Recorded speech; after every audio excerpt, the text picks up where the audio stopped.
बहुत पुराने जमाने की बात है। एक राजा के राज्य में बहुत ज्यादा चोरियां बढ़ चुकी थी।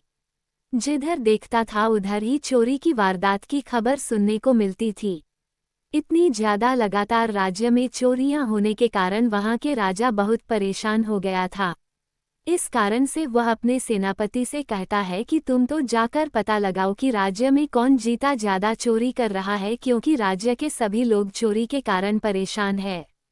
उस गांव में एक कालू नामक छोरा करता था जो बहुत ज्यादा शातिर चोर था। पूरे राज्य में अलग अलग दिन अलग अलग समय पर अलग अलग गांव में जाकर चोरियां किया करता था।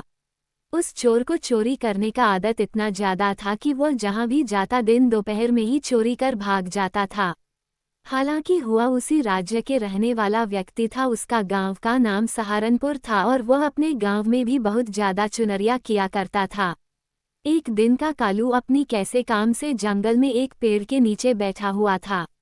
कालू चोर को हमेशा ये कहना था कि जब भी उसे चोरी करने से फुर्सत मिल जाती थी तो अकाउंट में बैठने के लिए बस जंगल की तरफ एक पेड़ के नीचे बैठा करता था। एक दिन जब कालू चोर उस पेड़ के नीचे बैठकर आराम कर रहा था तो वहां से एक ऋषि का गुजरना होगा। ऋषि अपने रास्ते से घर की तरफ जा रहा था, तभी कालू चोर की नज़र गुजर इसी पर पड़ा। जोरू सर इसी से कहता है कि मुझे बहुत भूख लगी है, अगर आपके पास किसी प्रकार का खाने की चीज़ है तो मुझे देने की कृपा करें। उस ऋषि के पास कुछ सेब था खाने के लिए और सेब को निकालकर कालू चोर को दे देता है खाने के लिए। उसके बाद कालू चोर किसी से कहता है कि अपने दो मुझे अपनी खाने पीने की चीज़ मुझे दे दिया, अगर आपको भूख लगेगा तो आप क्या खाएगा। तभी वह ऐसे कहता है कि कोई बात नहीं है, मैं तो घर ही जा रहा हूँ, मेरे घर में खाने पीने का चीज़ तो होगा, अगर मुझे भूख लगेगी तो मैं अपने घर का सामान खा लूँगा। ऐसा कहकर ऋषि आगे बढ़ जाता है, लेकिन फिर पीछे मुड़कर कालू को कहता है कि तुम्हें 1 घंटे के अंदर गिरफ्तारी करने के लिए लोग आएंगे, तुम अपना ध्यान रखना। कालू ऋषि के बातों को अनसुना कर वहीं बैठा हुआ था। उसके बाद अचानक उसके नीचे एक हीरे का हार गिरता है और सिपाही राजा का उसे गलत हार पकड़कर उसे राजा के दरबार में पेश करता है। कालू चोर को ये समझ नहीं आता उसके साथ क्या हो रहा है। तभी सेनापति कहता है कि एक कबूतर राजमहल में दाखिल होता है और राजकुमारी का हीरे का हार उठाकर वह जंगल में जाकर किसी व्यक्ति के पास गिरा देता है। हो सकता है यही व्यक्ति कबूतर को सिखाकर चोरी करवाने का काम करवाता है, इसीलिए इन्हें गिरफ्तार कर लिया। राजा तुरंत ही उस व्यक्ति को पूरी जिंदगी भर के लिए कारागार में डाल देता है। फिर भी कालू चोर राजा से कहता है कि आज मैंने किसी प्रकार की कोई चोरी नहीं की, फिर मुझे आजीवन कारावास की सजा क्यों मिली है। लेकिन कालू चोर के किसी भी बात को राजा सुनने से इनकार कर देता है और सिपाही लोगों से पकड़कर जेल में डाल देता है। लेकिन दूसरे से निकालो चोर को ये भी कहा था कि तुम उसे जेल में पूरी जिंदगी भर नहीं रहोगे, केवल 6 महीने बीतने के बाद जैसे तो स्वीकार करे। बड़े ही बुद्धिमानी से कालू चोर जेल से बाहर भाग जाता है। फिर वह उसी पेड़ के नीचे जाकर आराम करने लगता है। वहां से उसे उसी ऋषि की नज़र पड़ती है। उसने ऋषि से जाकर पूछने का प्रयास किया कि उसकी मृत्यु कब होगी।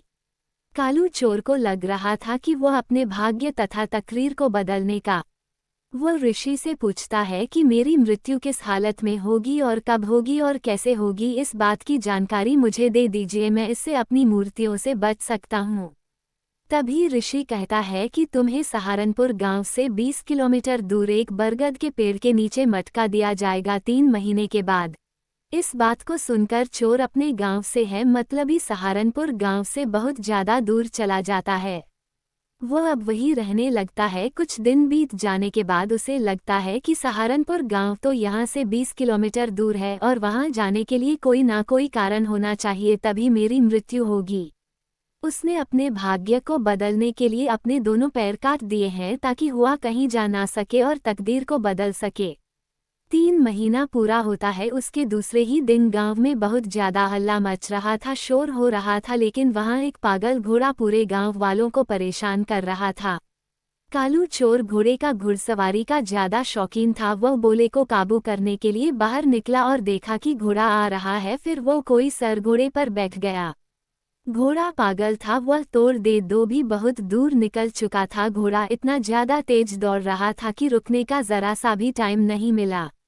घोड़ा दौड़ते दौड़ते काफी दूर निकल चुका था, मतलब कि सहारनपुर गांव से 20 किलोमीटर दूर एक बरगद के पेड़ के नीचे कालू को नीचे गिरा देता है। कालू के नीचे गिरते ही तुरंत राजा के सिपाही उसे पकड़ लेता है और कहता है कि मैंने तुम्हें जेल में डाला था, तुम वहां से भी भाग गए हो। राजा का आदेश है कि जहां भी हो वह चोर दिखाई दे उसे वही फांसी दे दिया जाए। फिर उसने बरगद के एक टहनी पर उस चोर को बांधकर लटका दिया। कालू चोर फिर भी भाग्य को बदलने का प्रयास कर रहा था। कालू चोर सिपाहियों से कहता है कि मेरी अंतिम इच्छा है कि मुझे बरगद के पेड़ नहीं बल्कि आम के पेड़ पर लटकाया जाए।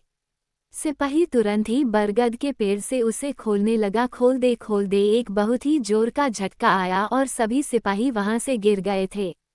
उसके बाद कालू चोर की रस्सी पूरी तरह से फंस गई थी और उसकी मृत्यु हो गई थी। इस तरह से गांव में हो शांति हो गया था, क्योंकि पूरे राज्य में चोरी करने वाला चूहा की मौत हो गई थी। अब राज्य के सभी लोग चैन की नींद सो सकते थे। कालू चोर भाग्य को बदलने का प्रयास कर रहा था, जिसे बदलना मुश्किल ही नहीं नामुमकिन है।